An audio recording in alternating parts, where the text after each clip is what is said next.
Let's hop into another book. It's story time. Dr. Seuss's Sleep Book. The news just came in from the county of Keck that a very small bug by the name of Van Vleck is yawning so wide you can look down his neck. This may not seem very important, I know, but it is. So I'm bothering telling you so. A yawn is quite catching, you see, like a cough. It just takes one yawn to start other yawns off. Now the news has come in that some friends of Van Vleck's are yawning so wide you can look down their necks. At this moment right now, under 7 more noses, great yawns are in blossom. They're blooming like roses. The yawn of that one little bug is still spreading. According to latest reports, it is heading across the wide fields, through the sleepy night air, across the whole country towards every which where. And people are gradually starting to say, I feel rather drowsy. I've had quite a day. Creatures are starting to think about rest. 2 biffer birds are now building their nest. They do it each night, and quite often I wonder how they do this big job without making a blunder. But that is their problem, not yours and not mine. The point is, they're going to bed, and that's fine. Sleep thoughts are spreading throughout the whole land. The time for night brushing of teeth is at hand. Up at Herkimer Falls, where the great river rushes and crashes down crags in great gargling gushes, the Herkimer sisters are using their brushes.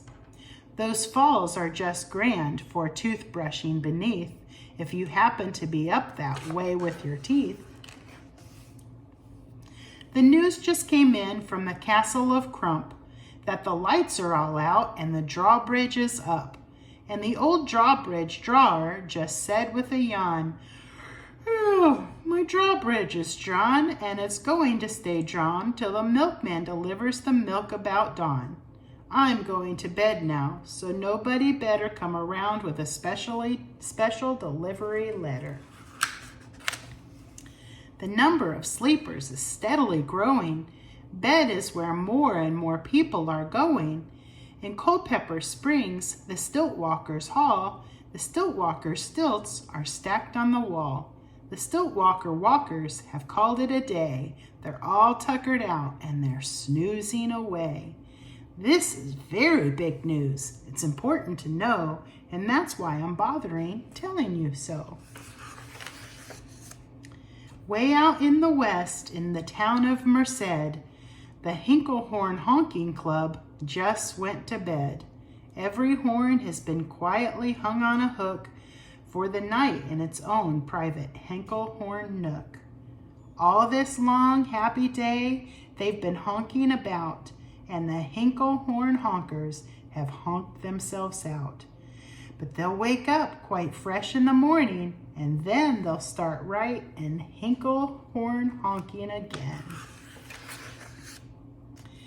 Everywhere creatures are falling asleep. The collapsible frick just collapsed in a heap.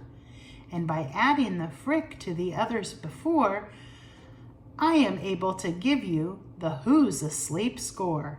Right now, 40,404 creatures are happily deep in slumber. I think you'll agree that's a whopping fine number. Counting up sleepers, just how do we do it? Really quite simple. There's nothing much to it. We find out how many, we learn the amount by an auto-tally-o count. On a mountain halfway between Reno and Rome, we have a machine in a plexiglass dome, which listens and looks into everyone's home, and whenever it sees a new sleeper go flop, it jiggles and lets a new biggle ball drop. Our chap counts these balls as they plop in a cup, and that's how we know who is down and who's up. Do you talk in your sleep? It's a wonderful sport, and I have some news of this sport to report. The world champion sleep talkers, Joe and Mo Redsoff, have just gone to sleep, and they're talking their heads off. For 55 years now, each chattering brother has babbled and gabbled all night to each other. They've talked about laws, they've talked about gauze, they've talked about paws, and they've talked about flaws. They've talked quite a lot about old Santa Claus. And the reason I'm telling you this is because you should take up this sport. It's just fine for the jaws. Do you walk in your sleep? I just had a report of some interesting news of this popular sport. Near Finnegan Fen, there's a sleepwalking group which not only walks, but it walks a la hoop. Every night they go miles. Why, they walk to such length they have to keep eating to keep up their strength. So every so often, one puts down his hoop, stops hooping, and does some quick snooping for soup. That's why they are known as the Hoop Soup Snoop Group. Sleepwalking, too, are the curious Crandalls, who sleepwalk on hills with assorted size candles. The Crandalls walk nightly in slumbering peace, in spite of slight burns from the hot dripping grease. The Crandalls wear candles because they walk far, and if they wake up, want to see where they are. Now the news has arrived from the Valley of Vale that a Chippendale mup has just bitten his tail, which he does every night before shutting his eyes. Such nipping sounds silly, but really it's wise. He has no alarm clock, so this is the way he makes sure that he'll wake up at the right time of day. His tail is so long he won't feel any pain till the nip makes the trip and gets up to his brain. In exactly 8 hours, the Chippendale mump will at last feel the bite and yell, "Ouch!" and wake up.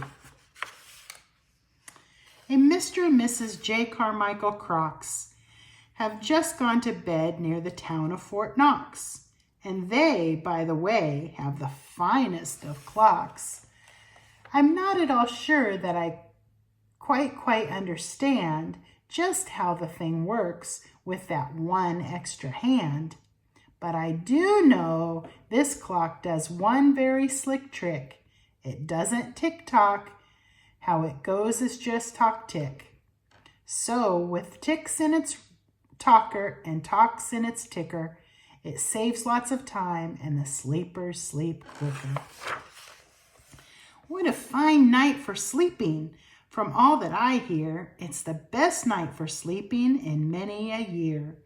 They've even asleep in the Zwieback Hotel, and people don't usually sleep there too well. The beds are like rocks, and as everyone knows, the sheets are too short. They won't cover up your toes.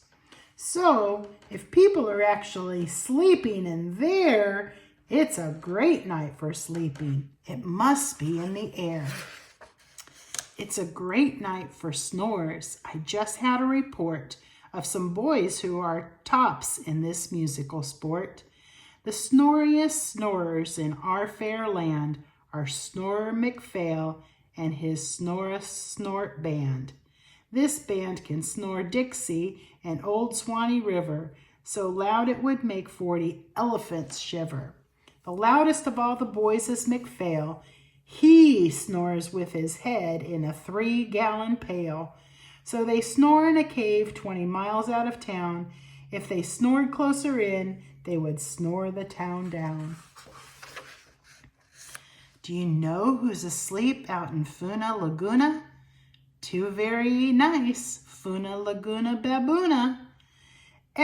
We've added them into our Who's Asleep count, which has grown to a really amazing amount. Exactly 8,808,000 creatures are now sleeping. Isn't that great? A Jed is in his bed, and the bed of a Jed is the softest of beds in the world, it is said. He makes it from pom-poms he grows on his head, and he's sleeping right now on the softest of fluff, completely exhausted from growing the stuff. The news has come in from the district of Doft that too oft are asleep, and they're sleeping aloft. And how are they able to sleep off the ground? I'll tell you. I weighed one last week, and I found that an office so light he weighs -1 pound. A moose is asleep. He is dreaming of moose drinks. A goose is asleep. He is dreaming of goose sleep drinks. That's well and good when a moose dreams of moose juice, and nothing goes wrong when a goose dreams of goose juice. But it isn't too good when a moose and a goose start dreaming they're drinking the other one's juice. Moose juice, not goose juice, is juice for a moose. And goose juice, not moose juice, is juice for a goose. So when goose gets a mouthful of juices of mooses and moose gets a mouthful of juices of gooses, they always fall out of their beds screaming screams. So I'm warning you now, never drink in your dreams.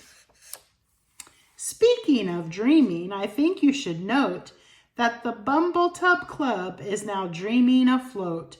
Every night they go dreaming down the Bumbletub Creek, except for one night every 3rd or 4th week when they stop for repairs 'cause their Bumbletubs leak. But tonight they're afloat, full of dreams, full of bliss, and that's why I'm bothering you, telling you this.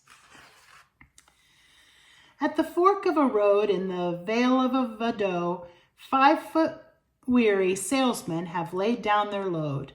All day they've raced round in the heat at top speeds, unsuccessfully trying to sell zizerzoov seeds, which nobody wants because nobody needs. Tomorrow will come, they'll go back to their chore, they'll start on the road, zizerzoofing once more. But tonight they've forgotten their feet are so sore, and that's what the wonderful nighttime is for. Everywhere creatures have shut off their voices. They've all gone to bed in the beds of their choices. They're sleeping in bushes, they're sleeping in crannies, some on their stomachs and some on their fannies. They're peacefully sleeping in comfortable holes, some even on soft-tufted barbershop poles. The number of sleepers is now past the millions. The number of sleepers is now in the billions.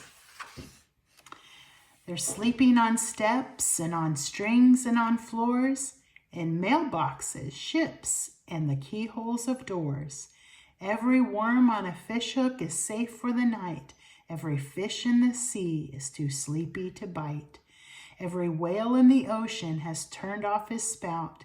Every light between here and Farfoodle is out. And now, adding things up, we are way beyond billions. And whose asleep score is now up to zillions. 99 zillion, 9 trillion and 2 creatures are sleeping. So how about you? When you put out your light, the number will be 99 zillion, 9 trillion and 3. And that's the end until we read again.